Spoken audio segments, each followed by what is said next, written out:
Mga tagahanga ng boxing, maligayang pagbabalik sa channel. Ngayon, sumisid tayo sa isang kapana-panabik na fantasy matchup na ikinatutuwa ng lahat si Ryan, King Rey, Garcia laban kay Virgil Ortiz Jr. Ang potensyal na showdown na ito ay nangangako na isang sumasabog na salpukan ng bilis, lakas, at kasanayan. Nandito kami upang sirain ang pagsusuri sa laban at mga diskarte na maaaring matukoy ang mananalo. Kaya, pindutin ang button na mag-subscribe, i-ring ang notification bell. At maghanda tayong dumagundong. Magsimula tayo sa pamamagitan ng pagpapakilala sa ating mga manlalaban. Sa isang sulok, mayroon kaming Ryan Garcia. Ang kidlat mabilis na kababalaghan na may mapangwasak na kaliwang kawit. Kilala sa kanyang karisma at presensya sa social media. Pinatunayan ni Garcia na higit pa siya sa hype sa kanyang mga tagumpay sa knockout at kahanga-hangang mga kasanayan sa ring. Sa kabilang sulok, mayroon kaming Virgil Ortiz Jr. Ang hard-hitting Texan na may walang bahid na record. Kilala si Ortiz sa kanyang walang humpay na pagsalakay, lakas ng knockout, at kakayahang ibagsak ang kanyang mga kalaban sa walang tigil na pressure.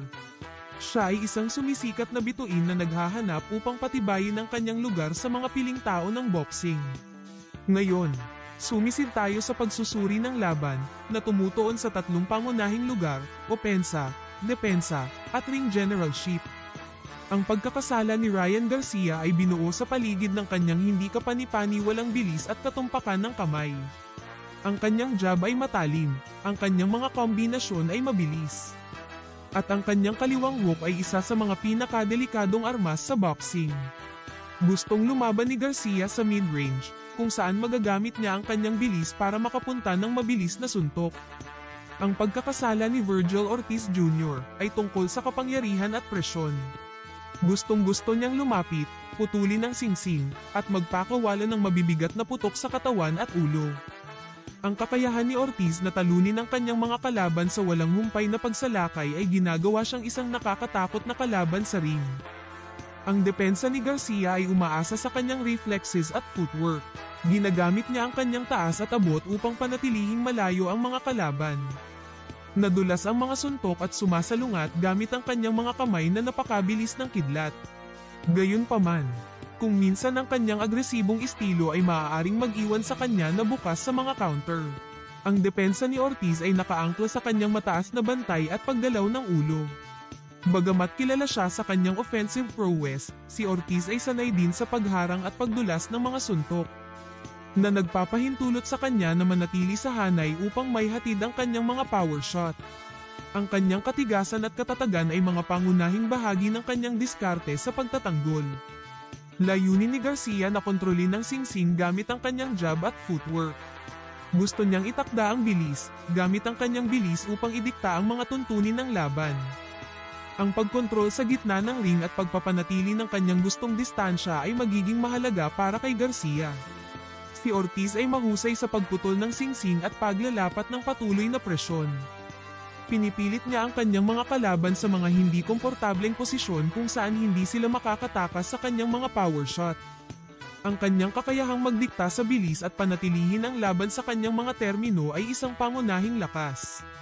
Hatiin natin ang mga estratehiya para sa bawat manlalaban. Para kay Ryan Garcia, ang susi sa tagumpay ay gamitin ang kanyang bilis at abot.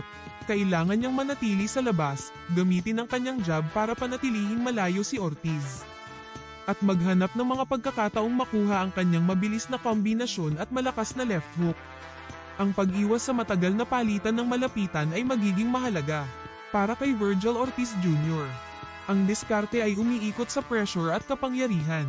Kailangan niyang makapasok sa abot ni Garcia, putulin ang singsing, at gawin itong isang pisikal na laban. Sa pamamagitan ng patuloy na pagdiin at pag-target sa katawan ni Garcia, maaaring pabagalin siya ni Ortiz at iset up ang kanyang mga knockout shot. Ngayon, pag-usapan natin ang mga hula at susi sa tagumpay. Kung mapapanatili ni Garcia ang kanyang distansya, gamitin ang kanyang bilis para madaig si Ortiz, at mabisang mapunta ang kanyang kaliwang kawit, malaki ang tsansa niyang makakuha ng panalo sa pamamagitan ng desisyon o kahit na knockout. Para kay Ortiz, ang susi ay upang isara ang distansya, ilapat ang walang humpay na presyon, at mapunta ang kanyang mga power shot. Kung masisira niya ang depensa ni Garcia at makapasok, maaari niyang makuha ang knockout na panalo, gamit ang kanyang superior na lakas at agresyon. Ito ay isang labanan kung saan ang parehong mga lalaki ay may malinaw na landas sa tagumpay, na ginagawa itong hindi kapani-pani, walang kapana-panabik at hindi manghuhulaan.